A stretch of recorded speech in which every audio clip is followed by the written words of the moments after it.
Hello बेटे, आज मैं एक्सरसाइज 1.6 शुरू करूँगा। इसमें सबसे पहले हमें ये जानना है कि लॉज ऑफ एक्सपोनेंट्स क्या है।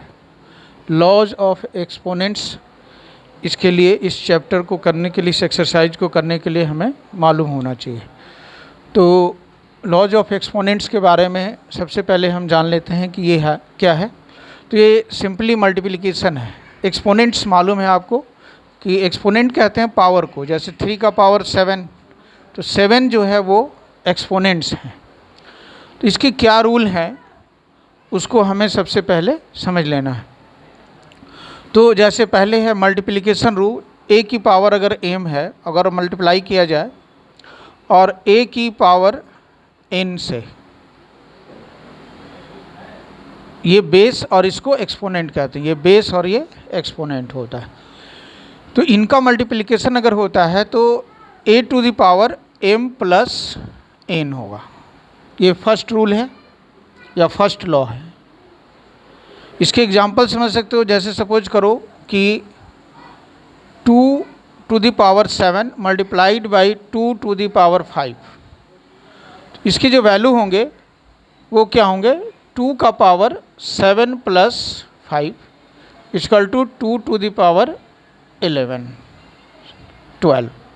देखो, तो ये फर्स्ट रूल है या फर्स्ट लॉ, a की power m multiplied by a to the power n equal to a to the power m plus n। ये एग्जाम्पल समझ में आ गया।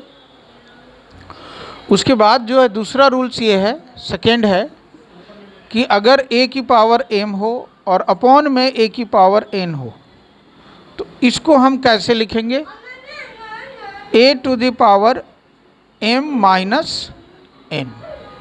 ये है सेकेंड रूल है। इसके लिए एग्जांपल आप समझ सकते हो। सपोज करो कि जैसे दिया गया है कि 2 टू द पावर 11 अपॉन में 2 टू द पावर 5, ये आ गया है। इसको हम किस तरह से सॉल्व करेंगे, तो यहाँ लिखेंगे 2 to the power 11 minus 5, 2 to the power 11 minus 5। अब इसको माइनस करके लिख सकते हो आप 2 टू द पावर 6। ये सेकेंड रूल्स है। थर्ड में आता है कि अगर ऐसा हो कि सपोज करो कि a to the power m हो और मल्टीप्लाइड बाई यहाँ b का भी पावर m हो, सेम एक्सपोनेंट हो, लेकिन अगर बेस क्या हो, डिफरेंट हो, तो इसके लिए कैसे करते हैं। तो इसका ये है कि a मल्टीप्लाइड बाई यानी ab and raise to the power m, दोनों का पावर क्या होगा, वो सेम हो जाएगा। इसके लिए एग्जांपल आप समझ सकते हो कि सपोज करो ऐसा दिया गया कि 2 की पावर 7 मल्टीप्लाइड बाई 4 की पावर 7, तो ये मल्टीप्लाई हो करके इस तरह से 2 4 जा 8 and raise to the power 7। ये रूल्स हो गए। नेक्स्ट आप कह सकते हो कि जैसे a to the power m हो और इसका पावर n हो, तो हम क्या लिखेंगे, इसके लिए लिखेंगे a raise to the power, ये दोनों मल्टीप्लाई हो जाते हैं, m multiplied by n। Example समझ सकते हो। अगर ऐसा दिया गया है कि 5 का पावर 3 एंड इसकी पावर 2 हो, ऐसा हो, रेज टू द पावर 2, ठीक है।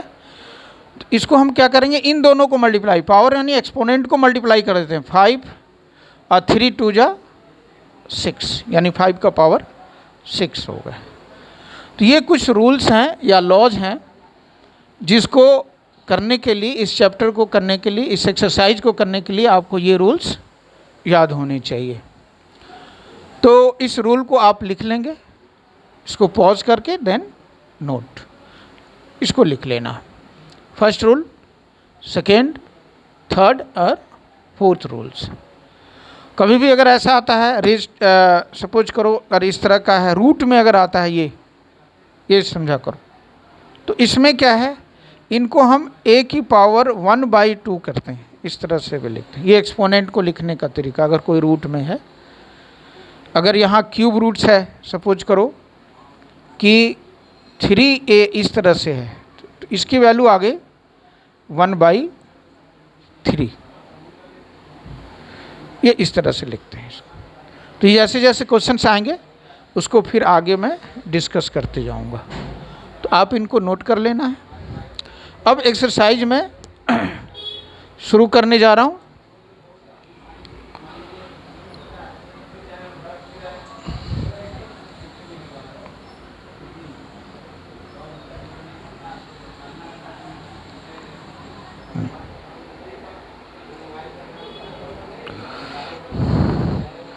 तो अब शुरू करेंगे एक्सरसाइज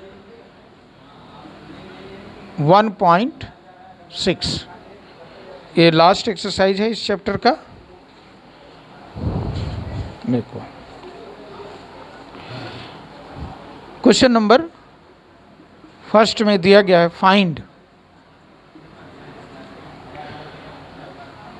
फर्स्ट पार्ट है इसका 64 पावर 1/2। सेकेंड क्वेश्चन दिए गए हैं 32 रेज टू द पावर 1/2, नहीं 1/5। उसी तरह से थर्ड जो पार्ट है इसका वो है 125 और रेज टू द पावर 1/3। अभी आप देखो 1/1, यहाँ पे आप देखो ये दिया गया है 64 का जो एक्सपोनेंट है, 64 का जो एक्सपोनेंट है 1/2 है। अब इनका क्या आंसर होगा? तो फर्स्ट का बहुत सिंपल है, इस 64 को फर्स्ट अगर करना चाह रहे हो, इसको लिख लिया हमने। 64 को लिख सकते हैं 8 का स्क्वायर, 8 8 जा 64 होता है, ये मालूम है। तो 64 को हमने 8 का स्क्वायर लिखा, 8 8 जा 64, और इसका पावर 1/2। अब ये दोनों मल्टीप्लाई होते हैं, 8 2 मल्टीप्लाई 1/2। तो देखो आप देखोगे कि ये 2 से 2 कैंसिल हो गए, और इस तरह से इसका आंसर आ गया 8। फर्स्ट पार्ट हो गया। सेकेंड में देखोगे आप, दिया गया 32 और इसके जो पावर हैं 1/5 है। तो अब हमें 32, अब 32 को इनका प्राइम फैक्टर क्या क्या लिख सकते हो? तो अगर रफ में कर सकते हो इनको, 32 को अगर निकालना है तो 2 से करो पहले। 2 16, 2 8, 2 4, 2 और 2, यानी कितने टाइम्स 2 हैं? आप देखोगे कि 2 कितने टाइम्स हैं? 5 टाइम्स हैं, यानी 2 का power 5 and raise to the power 1/5। ठीक है। अब यहाँ पे भी सेम 2 5 मल्टीप्लाइड बाई 1/5, तो 5 को 5 से कैंसिल कर दिया, इक्वल टू क्या आ गया? इसका आंसर भी 2 आ गया। ठीक है। थर्ड पार्ट अगर आप देखोगे सेम है, 125 लिखा और रेज टू द पावर 1/3, इसको सॉल्व करने। तो यहाँ 125 को अगर आप इनका निकालोगे तो 5 से ये इनका प्राइम फैक्टर 5 से 525 जा 5 और 5, यानी 5 को कितने टाइम्स लिखा गया? 3 टाइम्स लिखा गया। तो यहाँ आप लिखोगे 5 को 3 टाइम्स, यानी 5 का एक्सपोनेंट क्या है? 3, और इसका पावर 1/3। फिर इसको ऐसे किया तो 5 का पावर 3 मल्टीप्लाइड बाई 1/3, 3 से 3 कैंसिल हो गया, यानी 5। तो इसके आंसर 5 हो गया। तो ये आप का क्वेश्चन नंबर 1 कंप्लीट हो गया। उसी तरह से हमें सेकेंड क्वेश्चन करने हैं, तो इसको आप नोट कर लेंगे।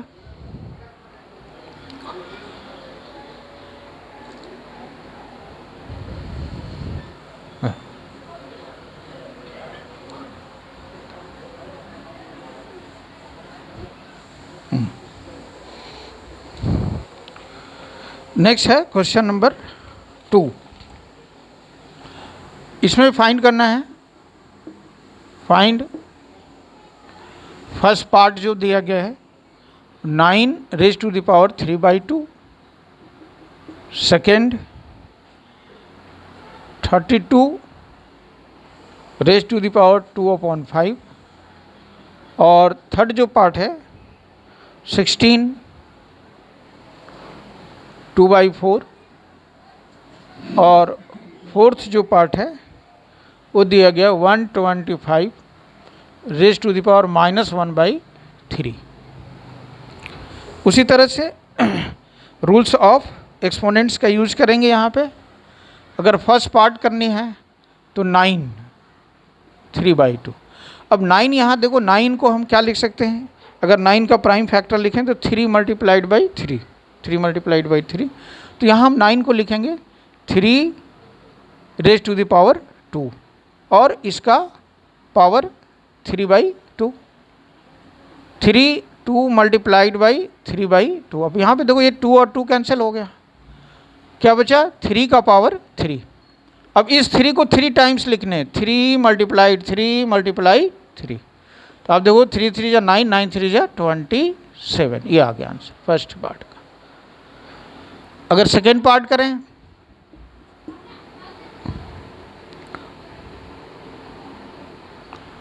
तो सेकेंड में दिया गया 32 और इसका पावर है 2/5। देखो सेम वैसा ही है, 32 को इसके पहले मैंने लिखा था 2 का पावर 5 को 32 लिख सकते हैं, यानी कि इनका प्राइम फैक्टर 2 2 2 ये आएगा, जो कि इसके पहले वाले क्वेश्चन में बताया था, और इनका पावर 2/5, 2 5 × 2/5। देखो 5 से 5 कैंसिल हो गया, 2 का पावर 2 = 4, तो इसके आंसर हो गए 4। नेक्स्ट जो पार्ट है थर्ड आप कर सकते हो। थर्ड में देखो,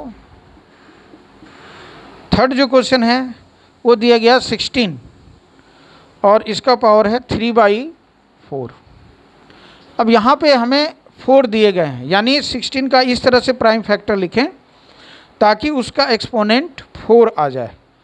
तो अगर 16 को 2 से इसका प्राइम फैक्टर निकालते हैं तो 2 8 जा, 2 4 जा, 2 2 जा, यानी 2 को कितने टाइम्स दिया गया 4 टाइम्स, तो 2 का पावर 4 और रेज टू द पावर 3/4। तो यहाँ 4 से 4 cancel, 2 to the power 3।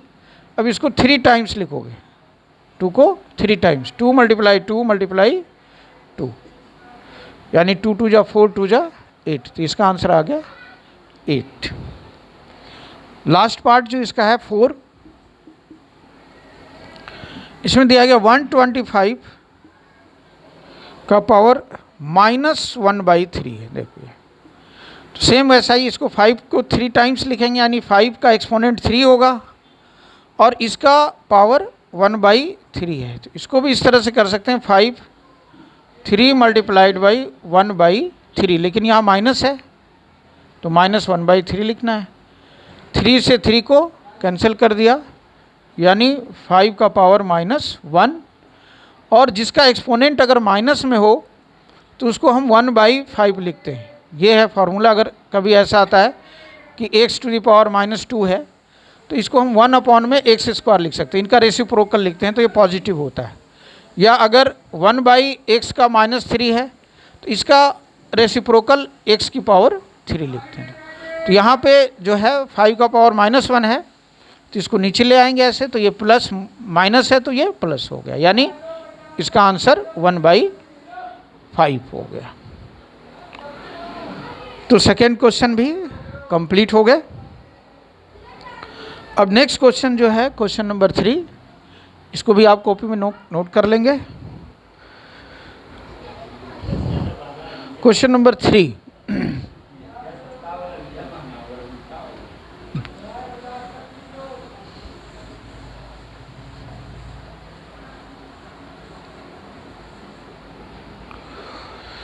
Question number 3 में सिंप्लीफाई करने हैं आपको, सिंप्लीफाई।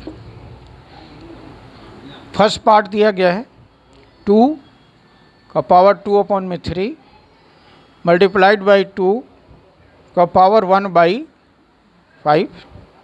सेकेंड जो पार्ट है 1/3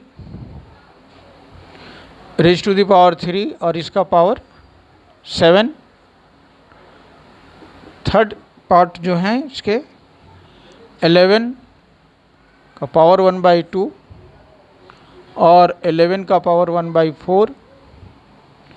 फोर्थ जो पार्ट है वो है 7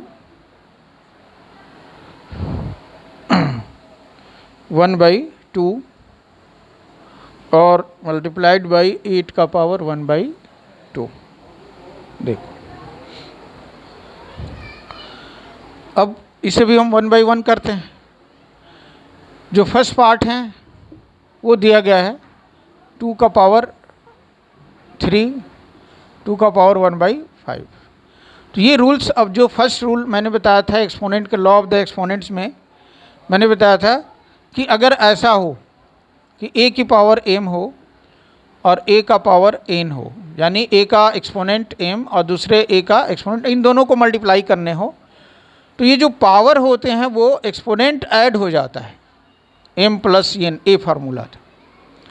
आप देखोगे इस क्वेश्चन में सेम वैसा ही है। इसके बेस 2 हैं, इसके भी बेस 2 हैं, लेकिन जो एक्सपोनेंट है वो डिफरेंट है। तो इसका जो नेक्स्ट स्टेप होगा वो लिखेंगे 2 का पावर 2/3 प्लस 1/5, क्योंकि एक्सपोनेंट क्या होंगे, ऐड हो जाएंगे। नेक्स्ट स्टेप 2, इनका एलसीएम लेगो तो 5 3 जा 15, 3 को 15 से किया 5, 5 2 जा 10 प्लस 5 3 जा 15 3, ठीक है। 3 5 जा 15, 5 को 2 से मल्टीप्लाई किया 10, फिर 5 3 जा 3 1 जा। नेक्स्ट जो स्टेप होगा ये 2 raise to the power 13 upon में 15। तो ये रिक्वायर्ड आंसर होगा, यानी इनको हम सिंप्लीफाई करके इस फॉर्म में लिख सकते हैं। ये रूल्स हैं, रूल्स ऑफ द एक्सपोनेंट। अगर सेकेंड क्वेश्चन करें तो सेकेंड क्वेश्चन में दिया गया 1/3 रेज टू द पावर 3 और इसका पावर 7। देखो आप, तो इसको हम इस तरह से करते हैं कि जो एक्सपोनेंट होता है तो इसका भी एक्सपोनेंट होगा, यानी अगर इस तरह का दिया गया है कि a की पावर a अपॉन में b का पावर अगर कुछ भी हो 7 हो, तो इसके लिए क्या लिखेंगे, a की पावर 7 और b का भी पावर 7, इस तरह से लिख सकते हो। तो यहाँ पे सेम है, तो 1 का पावर 7 करें, 1 का एक्सपोनेंट 7 और 3 का पावर 3 है और इसका भी पावर क्या करने हैं, 7 लिखने हैं। तो 1 को अगर 7 टाइम्स मल्टीप्लाई करोगे तो 1 ही आएगा, तो यहाँ 1 आया। लेकिन यहाँ पे 3 का जो एक्सपोनेंट होगा वो ये दोनों मल्टीप्लाई करते हैं इस रूल से। अगर ऐसा हो कि a to the power m हो और फिर इसका पावर n हो, तो क्या लिखते हैं, a का पावर m n, इस तरह से लिख देते हैं, मल्टीप्लाई हो जाते हैं। तो यहाँ पे 3 का एक्सपोनेंट क्या होगा, 7 3 जा 21, ये आ गया। इसको आप इस तरह से भी लिख सकते हो 1/3 and whole to the power 21। ये तो ये भी आंसर होगा, या ये आंसर भी आप लिख सकते हो, ठीक है। थर्ड जो पार्ट है इसका, थर्ड में दिया गया 11 1/2 फिर 11 1/4।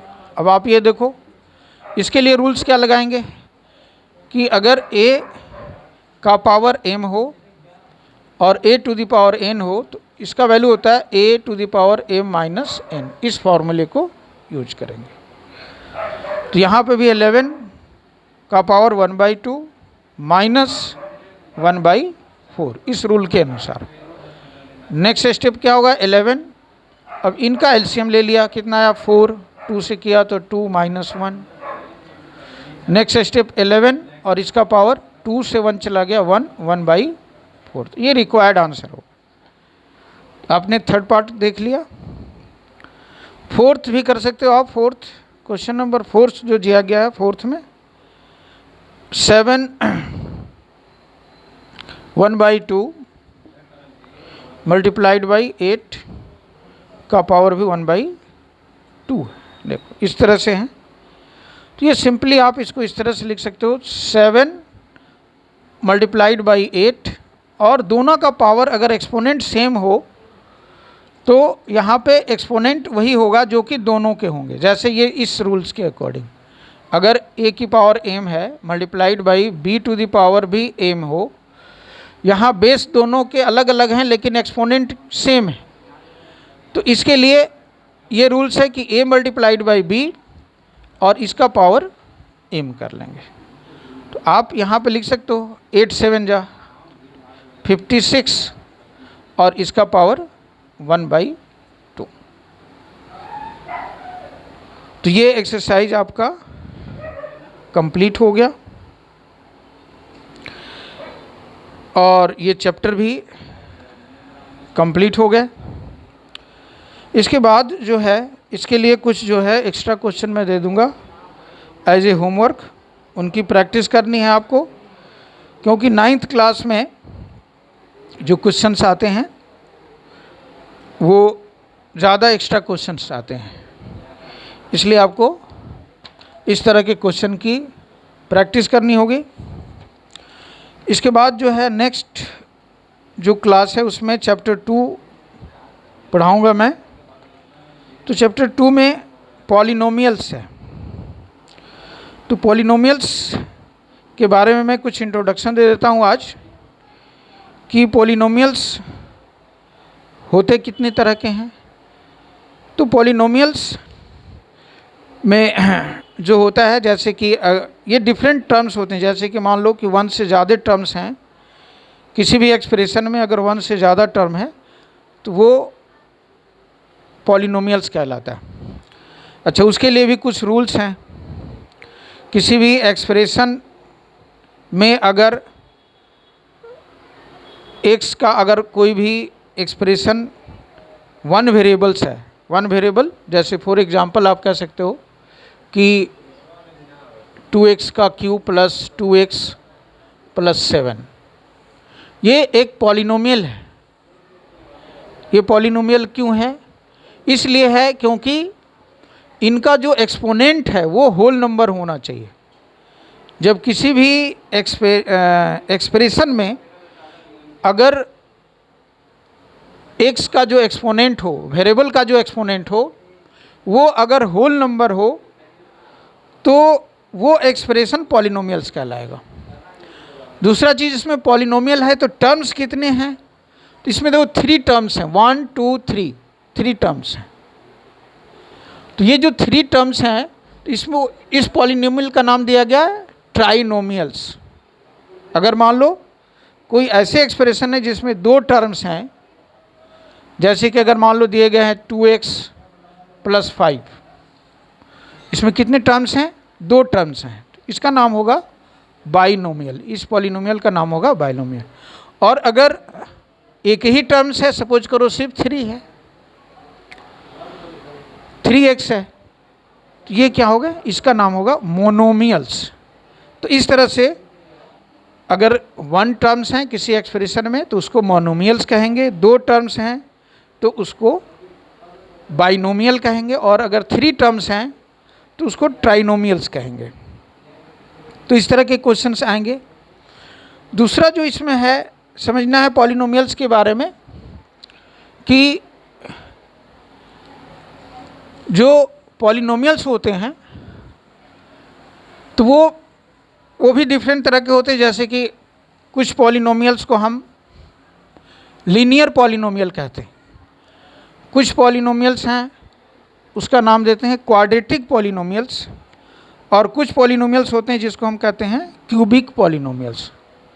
तो इसको समझने के लिए इसके बारे में, जैसे कोई एक एग्जांपल लें, जैसे कि अगर लिखा हुआ है कि 2x का पावर 5 प्लस 3x प्लस 5। सबसे पहले हम इनको समझेंगे कि डिग्री ऑफ पॉलिनोमियल्स क्या होता है। तो डिग्री ऑफ पॉलिनोमियल्स कहते हैं मैक्सिमम पावर को, एक्सपोनेंट यानी मैक्सिमम जो एक्सपोनेंट, जैसे कि यहाँ पे आप x का पावर क्या है 5 देख रहे हो, यहाँ पे x का पावर क्या है 1 है, और यहाँ x है ही नहीं, तो ये जो डिग्री इसके हैं क्या है, जो मैक्सिमम पावर होता है उसको डिग्री कहते हैं। तो इसका अगर आप डिग्री लिखोगे, डिग्री ऑफ द पॉलिनोमियल अगर लिखोगे तो वो कितने आएंगे, 5 होंगे। तो आपको समझ में आ गया कि डिग्री ऑफ पॉलिनोमियल किसको कहते हैं। डिग्री ऑफ पॉलिनोमियल कहते हैं जो मैक्सिमम पावर हो उस एक्सप्रेशन में, एक्स का जो मैक्सिमम पावर हो, हाईएस्ट पावर हो, उसको हम उसकी डिग्री कहते हैं। जैसे दूसरा एग्जांपल ले सकते हो, 3x + 5x² + 7, ये एक पॉलिनोमियल है। ये पॉलिनोमियल है क्यों, इसलिए कि जो x का जो एक्सपोनेंट है वो सारे होल नंबर मैंने बताया था, या तो 0 हो, 1 हो, 2 हो, 3 हो, इस तरह से जो भी इसके एक्सपोनेंट अगर होल नंबर में आएंगे तो वो वही पॉलिनोमियल कहलाएगा। लेकिन अगर वो होल नंबर में नहीं है तो वो पॉलिनोमियल्स नहीं होंगे। जैसे सपोज करो अगर x का पावर -3 लिखा + 5x, ये पॉलिनोमियल्स नहीं होगा। क्यों नहीं होगा, इसलिए कि इसके एक्सपोनेंट नेगेटिव हैं, ये होल नंबर नहीं है। या अगर ये इसका एक्सपोनेंट ऐसा हो जाए 1/2 हो + 3x हो, ऐसा हो, तो ये भी पॉलिनोमियल नहीं है, ये पॉलिनोमियल नहीं है, ये पॉलिनोमियल नहीं है। क्यों, इसलिए कि इसके जो एक्सपोनेंट है वो रेशनल नंबर है। तो उसके एक्सपोनेंट क्या होने चाहिए, होल नंबर होना चाहिए, तभी हम इनको पॉलिनोमियल कहेंगे। तो आप देखोगे कि जो एक्सरसाइज 2.1 है, इसमें आपको ये बताना है कि कौन से पॉलिनोमियल है और कौन से पॉलिनोमियल नहीं है। तो जैसा मैंने समझा दिया, इसको अगर आप ध्यान में रखोगे तो ये एक्सरसाइज जो 2.1 का फर्स्ट क्वेश्चन कर सकते हो। अच्छा, जो पॉलिनोमियल्स होते हैं, कुछ पॉलिनोमियल्स 1 वेरिएबल्स होते हैं, 2 वेरिएबल्स होते हैं। तो 1 वेरिएबल कहते हैं जिसमें सिर्फ ओनली या तो x हो या y हो। जैसे एग्जांपल अगर दिया हमने, ये सारे क्या हैं, 1 वेरिएबल्स हैं। ये क्या है, 1 वेरिएबल है। ये क्या है, 1 वेरिएबल, यानी 1 वेरिएबल मिस हो गया, ओनली x है इसमें। 2 वेरिएबल्स या 3 वेरिएबल्स कह सकते हो, जैसे कि ऐसा भी एग्जाम्पल 3x + 4y + 7z। ये जो पॉलिनोमियल्स है ये 1 वेरिएबल्स नहीं है, इसमें अलग अलग वेरिएबल्स हैं, x भी है, y भी है और z भी है। तो ये 3 वेरिएबल्स हो गया। तो इसमें आपको बताना है, जब एक्सरसाइज आप 2.1 देखोगे तो इसमें बताना है which of the following expression are the polynomials in 1 variables and which are not, state the reason for your answer. तो फर्स्ट जो क्वेश्चन था इसका एक्सरसाइज 2.1 का, वो था कि ये बताना है कि बताओ 4x² - 3x + 7 ये पॉलिनोमियल है या नहीं है।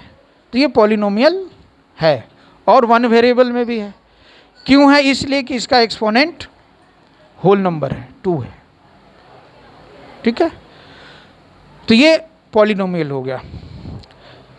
इसके बाद मैं नेक्स्ट वीडियो में इस एक्सरसाइज को 2.1 को कराऊंगा नेक्स्ट क्लास में। तो जो मैंने दिया इनको आप फेयर कॉपी में कर लो और इनकी प्रैक्टिस करनी है। Okay, thank you.